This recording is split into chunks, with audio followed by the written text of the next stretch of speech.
មានត្រឹម$15,800ដល់$17,800ប្រិមត្តអស់គ្នានឹងខ្លាចទៅជាម្ចាស់រថយន្តអគ្គិសនីកូនកាត់អាមេរិក5កៅអីដែលវាសន្សំសំចៃមានជាមួយនឹងរូបរាងស្រស់ស្អាតហើយថែមតែធន់ទៀតប្រិមត្តអស់គ្នាម្យ៉ាងទៀតគឺមានមកជាមួយប្រភេទមុខងារកប់ស៊េរីមួយចំនួនដែលខ្ញុំជឿជាក់ថាប្រិមត្តអស់គ្នាគឺងាយស្រួលក្នុងការប្រើប្រាស់ប្រចាំថ្ងៃចឹងនេះគឺជារថយន្ត Wuling Bingo S ចំនួនថ្មី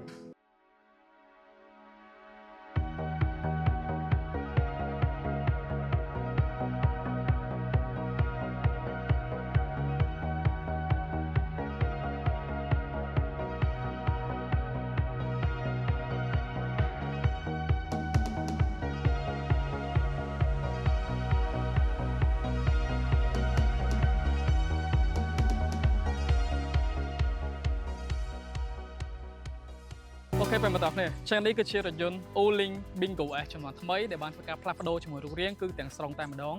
ដែលចំនួនមុនគឺមានឈ្មោះថា Wuling Bingo ដែលសម្រាប់ Bingo វិញគឺត្រូវបានចរាចរណ៍នៅស្រុកយើងហ៊ីងច្រើនគួរសមដែរពេលយើងជិះទៅតាមផ្លូវយើងតែងតែឃើញជារឿយៗប្រិមត្តអស់គ្នាដោយសារតែរថយន្តនេះគឺវាមកជាមួយប្រភេទរូបរាង cute ពិសេសនោះគឺវាធន់សន្សំសំចៃហើយថែមតែមានតម្លៃគឺសមរម្យខ្លាំងមែនទែនតែម្ដងហើយចំណែកចំនួនថ្មីនេះគឺកាន់តែមានតម្លៃសមរម្យជាងមុនបន្ថែមទៀតដែលតម្លៃគឺចាប់ពី$15,800ឡើងទៅតែប៉ុណ្ណោះប្រិមត្តអស់គ្នាហើយទទួលបានជាមួយនឹង option ទំនើបកប់ស៊េរីច្រើនជាងមុនបន្ថែមទៀតហើយដែលសំខាន់គឺអាចធ្វើការបើកបរបានរយៈចម្ងាយឆ្ងាយជាងមុនដែលឥឡូវនេះគឺអាចធ្វើការបើកបរបានរហូតដល់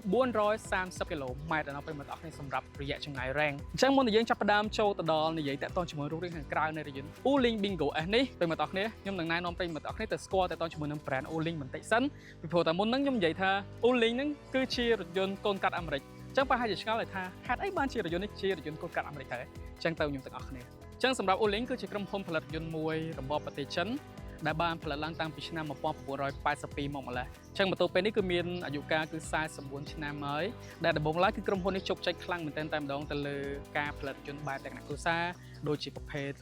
micro van ឬមួយក៏ mini van ជាដើមបន្តទៀតគឺបានធ្វើការសហការគ្នាជាមួយនឹងក្រុមហ៊ុនយក្សដ៏ធំមួយរបស់ប្រទេសចិនគឺមានឈ្មោះថា SAIC Motor ហើយក៏បានសហការជាមួយនឹងក្រុមហ៊ុនយក្សដ៏ធំតែម្ដងរបស់សហរដ្ឋអាមេរិកគឺមានឈ្មោះថា General Motor ប្រិមត្តអស់គ្នាអញ្ចឹងក្រុមហ៊ុនទាំងពីរនេះបានធ្វើការ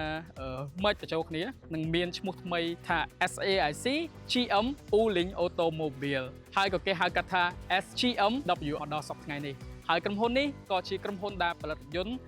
លក់ដាច់ជាងគេបំផុតមួយរបស់ប្រទេសចិនបើយើងធៀបជាមួយនឹងក្រុមហ៊ុនយក្សដ៏ធំនៅឯប្រទេសចិនសប្តាហ៍ថ្ងៃចឹងអូខេបន្ទាប់ពីយើងនិយាយតាក់ទងជាមួយនឹង brand Wuling រួចរាល់ជឿថាប្រិមត្តច្បាស់ជាស្គាល់ពី Wuling បណ្ដាហើយព្រោះតែឥឡូវនេះគឺឃើញច្រើនមែនទែនតែម្ដងដែលបានចរាចរណ៍នៅប្រទេសកម្ពុជារបស់យើងចឹងឥឡូវយើងងាកទៅមើលរូបរាងខាងក្រៅនៃរថយន្តតែម្ដងទៅសម្រាប់រថយន្តនេះប្រិមត្តអស់គ្នាអ្វីដែលខ្ញុំចូលចិត្តខ្លាំងបំផុតនោះគឺទៅលើពណ៌នឹងតែម្ដងដោយសារតែវាមានរំលេចមកជាមួយនឹងពណ៌ដ៏ស្រស់ស្អាតពណ៌យូរអវ័យហើយអីដែលសំខាន់មិនមែនមានតែមួយពណ៌នេះទេគឺមានច្រើនពណ៌ច្រើនជម្រើសបន្ថែមទៀតដែលសិតតែពណ៌ដែលគេថាជាប្រភេទពណ៌លយឆាយអញ្ចឹងទៅហើយអីដែលសំខាន់គឺមានមកជាមួយនឹងការ highlight two tone color ដែលប្រិយមិត្តអរគ្នាអាចឃើញនៅដំបូលបានគឺមានដំបូលពណ៌ខ្មៅហើយ highlight ជាមួយនឹងពណ៌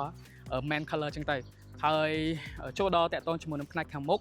ប្រិយមិត្តអរគ្នាគឺមានមកជាមួយនឹង shape យើងមើលមកគឺដូចជាមួយប្រភេទរថយន្ត sport អញ្ចឹងដែលខ្ញុំមិនមែនចេះតែនិយាយទេប្រិយមិត្តអាចទស្សនាបាននិងមានមកជាមួយប្រភេទអំពូល LED និងអំពូល daytime running light អ្វីដែលសំខាន់គឺមានមកជាមួយប្រភេទមុខងារ auto swipe ប្រវត្តិក្នុងការបិទបើកបន្ថែមទៀតងាកទៅមើលតាក់ទងជាមួយនឹងចំហៀងរថយន្តវិញគឺមានមកជាមួយនឹងប្រភេទយ៉ាងកង់ទំហំរហូតដល់16អ៊ីងហើយយើងអាចឃើញបានជាមួយនឹងថាសកង់ដែលគេ design ស័ក្តិសមមែនតើតែម្ដងជាមួយនឹងប្រភេទរថយន្តអគ្គិសនីដូចជារថយន្ត Wuling Bingo S នេះហើយចំពោះចំហៀងគឺប្រើប្រាស់ជាមួយប្រភេទត្រចៀកក្តោប auto swipe ប្រវត្តិផងដែរដែលពិសេសខ្លាំងមែនតើតែម្ដងហើយចំពោះមុខងារមួយទៀតនោះគឺនៅពេលដែលយើងคลิกខ្លួនក្នុងការចុចកញ្ចក់យើងចុះនៅពេលដែលយើងចុចជាមួយនឹងឡុកសោឲ្យជាប់ទៅកញ្ចក់នឹងធ្វើការបិទ auto swipe របស់ផងដែរដែលមុខងារហ្នឹងគឺពិសេសខ្លាំងមែនតើនៅពេលដែលយើងคลิกក្នុងការបិទកញ្ចក់ហើយយើងចុះចតអីផ្សេងៗហ្នឹងទៅអូខេឥឡូវយើងងាកទៅមើលផ្នែកខាងក្រៅក៏មានមកជាមួយនឹងការ design ស្រស់ស្អាតផងដែរលើកនេះចំពោះ stop ខាងក្រៅគឺគេ design លាតត្រវែងពីអូសពីខាងស្ដាំទៅដល់ខាងឆ្វេងតែម្ដងដែលស្រស់ស្អាតវារំលេចមកជាមួយប្រភេទ style ជាពិសេសនៅពេលដែលយើងធ្វើការបើកបរនៅពេលយប់គឺស្រស់ស្អាតខ្លាំងមែនទែនតែម្ដងហើយចំណែកឯផ្នែកខាងក្រោយនេះប្រិមត្តអរគ្នាមានមកជាមួយនឹងឃ្លុកដាក់អីវ៉ាន់ខាងក្រោយមួយដ៏ធំតែម្ដងអ្វីដែលសំខាន់គឺវាធ្វើ design មកប្រភេទការដាក់ជ្រៅអញ្ចឹងគឺយើងអាចធ្វើការផ្ទុកអីវ៉ាន់គឺបានច្រើនបន្ថែមទៀតផងដែរអូខេអញ្ចឹងសម្រាប់ផ្នែកខាងក្រៅខ្ញុំ highlight ជូនប្រិយមិត្តអរគ្នាប៉ុណ្ណឹងឥឡូវយើងទៅងាកមើលខាងផ្នែកខាងក្នុងតើចង់ដឹងថាតើ Wuling Bingo S នេះផ្នែកខាងក្នុងមានអីខ្លះតោះទៅខ្ញុំទាំងអស់គ្នា អូខេពេលមកតគ្នាចឹងឥឡូវខ្ញុំបានចូលមកកាន់ផ្នែកខាងក្នុងនៃរយន្ត Pooling Bingo S ចឹងចំពោះផ្នែកដែលខ្ញុំចាប់អារម្មណ៍សម្រាប់ពេលដែលចូលខាងផ្នែកខាងក្នុងនោះគឺវាមានសភាព premium ហើយអីដែលសំខាន់នោះគឺយើងមើលមកគឺវាមានជាមួយនឹងការ design ជាមួយប្រភេទស្បែកគឺច្រើនមែនតើដែលខ្ញុំនឹកស្មានដល់ទេដែលមានជាមួយនឹងការ design មិនថានៅតាប់ឡូដែលចង្កូតនៅលើដៃទ្វារនៅលើពុកស្បែកផ្សេងៗគឺពិតជាវា clean មែនតើម្យ៉ាងគឺគ្រប់ការ design ខាងក្នុងនេះគឺវាបែបប្រភេទគេថា minimalist ចឹងពេលមកដឹងហើយថា minimalist គឺការ design បែបប្រភេទបែបណាអូខេចឹងឥឡូវសម្រាប់កៅអីនេះវិញគឺជាប្រភេទកៅអីស្បែកអញ្ចឹងកៅអីស្បែកគឺវាងាយស្រួលការជូតសម្អាតមានមកជាមួយប្រភេទកៅអីចុចស្បែកប្រវត្តិសម្រាប់ driver sit ហើយក៏ដូចជាមានមកជាមួយនឹងប្រភេទគេថាកៅអីក្តៅកម្ដៅផងដែរហើយយើងងាកទៅមើលតើតជាមួយដៃចង្កូតវិញដូចខ្ញុំនិយាយអញ្ចឹងគឺជាប្រភេទដៃចង្កូតស្បែកមានមកជាមួយប្រភេទមុខងារ multi function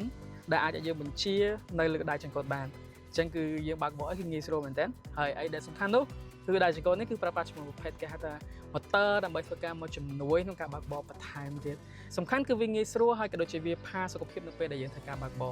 ងាកទៅមើលផ្នែកខាងក្នុងនៃចង្កូតនេះមានមកជាមួយប្រភេទ screen គេហៅថាអេក្រង់វាមានមកជាមួយនឹងមុខងារភ្លឺច្បាស់ខ្លាំងមែនទែនហើយក៏បង្ហាញជាមួយនឹងព័ត៌មានមកយើងច្រើនគួរសមផងដែរនៅផ្នែកខាងក្នុងនេះហើយនៅខាងស្ដាំដៃគឺមានមកជាមួយប្រភេទអេក្រង់កំសាន្ត touch screen ដែលមានទំហំរហូតដល់ 12.8 អ៊ីងហើយវាគឺជាប្រភេទអេក្រង់ touch screen ដែលពេលមកអាចឃើញបានគឺ touch smooth ខ្លាំងមែនទែនតែម្ដងមានមកជាមួយនឹងមុខងារយើងប្រើប្រាស់ទូទៅមុខងារសម្រាប់យើងធ្វើការប្រើប្រាស់បញ្ជាជាមួយនឹងយានយន្តដែលយើងអាចបញ្ជាតាមរយៈកន្លែងត្រង់កន្លែងហ្នឹងបានហើយអីដែលសំខាន់នោះគឺអាចធ្វើការភ្ជាប់ជាមួយនឹងទូរស័ព្ទរបស់យើងអាចមើល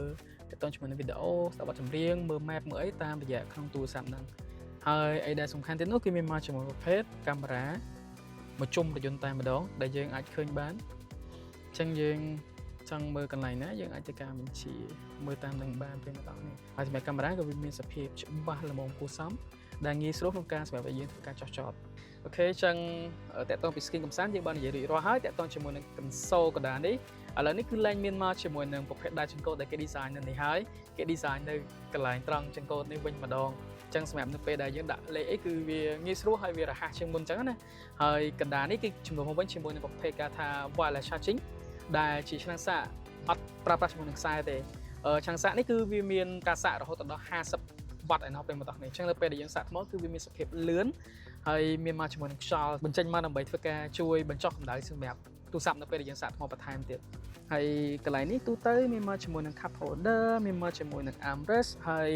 ចំណុចដែលខ្ញុំចាប់អារម្មណ៍បន្ថែមទៀតនោះគឺទៅលើ speaker ក៏ប្រើប្រាស់ជាមួយប្រភេទ speaker គុណភាពផងដែរដែលប្រិមិត្តអាចឃើញបានជាមួយនឹង brand mark នៃ speaker នេះហើយគ្រប់រុនកន្លែងសាកថ្មរបស់រថយន្ត Bingo S នេះឥឡូវនេះគឺបានធ្វើការ update គឺល្អខ្លាំងមែនតើតែម្ដងឥឡូវនេះគឺ update មក Type C សឹងតែទាំងអស់មិនថានៅ driver ក៏ដូចជាខាង passenger នៅខាងក្រោយទេអញ្ចឹងឥឡូវគឺលែងប្រើប្រាស់ជាមួយប្រភេទ Type A ទៀតហើយដែលពេលមិនដឹងហើយសប្តាហ៍ថ្ងៃគឺគេ update មក Type C អញ្ចឹងណាតែបើយើងចង់ធ្វើការសាកជាមួយនឹង Type A សម្រាប់ឧបករណ៍ដែលយើងធ្វើការប្រើប្រាស់ទូទៅក៏មានមកជាមួយនឹងប្រភេទរុនសាកថ្មជាមួយនឹង Type A ហើយក៏ដូចជាមានមកជាមួយនឹងរុនកន្ទុយបារីនៅខាងក្រោមនេះផងដែរហើយបើនិយាយតើតពី overall ទូទៅនៅខាងក្នុងនេះគឺវាមានសភាពទូលាយយើងអង្គុយទៅគឺយើងអត់មានសភាពថាវាចង្អៀតនោះទេហើយផ្នែកខាងក្រៅនេះធ្វើត្បិតតែវាគឺជាប្រភេទរថយន្ត compact SUV មែនប៉ុន្តែនៅខាងក្រៅក៏វាមានសភាពទូលាយមធ្យមនិយាយទៅនៅពេលដែលអង្គុយគឺអត់មានសភាពថាទើសឬមួយក៏ចង្អៀតអីចឹងណាងាយស្រួលក្នុងការអង្គុយនិយាយទៅគឺ5កៅអីនេះគឺអាចធ្វើការបើកបរដោយងាយស្រួលតែម្ដងនៅពេលដែលយើងធ្វើដំណើរលើដងផ្លូវចឹងសម្រាប់ Pooling Bingo S នេះប្រើប្រាស់ជាមួយនឹងប្រភេទ motor ដែលមានទំហំរហូតដល់75 kW ចឹងវាស្មើទៅនឹង101សេសនិងកម្លាំងរមុះគឺ180 Nm ល្បឿន top speed វាអាចធ្វើការបើកបរបាន150 km នៅក្នុង1ម៉ោងអាចចំណាយទំហំនៃថាមពលថ្មវិញគឺមានទំហំ 41.9 kW ចឹងវាអាចធ្វើការបើកបរបានរហូតដល់430 km ដល់ពេលមកដល់នេះសម្រាប់រយៈចម្ងាយរ៉េងចឹងគឺបានឆ្ងាយគួរសមខ្លាំងមែនទែនតែម្ដងចំពោះថ្មវិញគឺប្រើប្រាស់ជាមួយប្រភេទថ្ម LFP battery អញ្ចឹងគឺវាមានសភាពធន់តែម្ដងនិងមានមកជាមួយនឹងការការពារជាមួយជំរាបទឹក IP68 ផងដែរតើតើជាមួយនឹងការសាកថ្មវិញវាអាចធ្វើការប្រព្រឹត្តបានទាំងប្រភេទ DC ក៏ដូចជា AC ដែល DC គឺយើងអាចសាកពីខ្ទង់ 30% ទៅ 80% ដែលចាយពេលខ្ទង់ត្រឹមតែ35ទៅ40នាទីតែប៉ុណ្ណោះឯចំណែក AC យើងអាចធ្វើការសាកពី 20% ទៅកាន់ 80% ដោយប្រើប្រាស់ជាមួយនឹងថេរវេលាគឺខ្ទង់6ម៉ោងកន្លះទៅ9ម៉ោងកន្លះតាមទំហំអំពែនៃកន្លែងដែលយើងធ្វើការសាកជាមួយថាមពលថ្មចឹងសរុបមកវិញសម្រាប់រថយន្ត Uling Bingo S នេះគឺជាប្រភេទរថយន្តលក្ខណៈគ្រួសារ5កៅអីដែលវាមានតម្លៃសមរម្យខ្លាំងមែនទែនតែម្ដងចឹងបញ្ជាក់ឡើងវិញតម្លៃគឺ$15,800ទៅដល់$17,800ចឹងបើសិនប្រិយមិត្តទាំងអស់គ្នាចាប់អារម្មណ៍ជាមួយរថយន្តមួយនេះអាចធ្វើការតាក់ទងទៅកាន់ Facebook Page ផ្លូវការរបស់ Uling បានគឺមានឈ្មោះថា Uling Cambodia ឬក៏ទំនាក់ទំនងតាមរយៈលេខទូរស័ព្ទខាងក្រោមហើយបើចង់ធ្វើការតេស្ត drive បើកបោសាកល្បងជាមួយរថយន្តនេះអាចមកកាន់ showroom Uling បានដែលមានទីតាំងស្ថិតនៅលើបណ្ដោយផ្លូវ 6A សង្កាត់ព្រែកលៀបខណ្ឌជ្រោយចង្វាររាជធានីភ្នំពេញចុះខ្ញុំបាទសាម៉ាតអរគុណអ្នកទាំងអស់គ្នាជួបគ្នានៅវីដេអូក្រោយបាយបាយ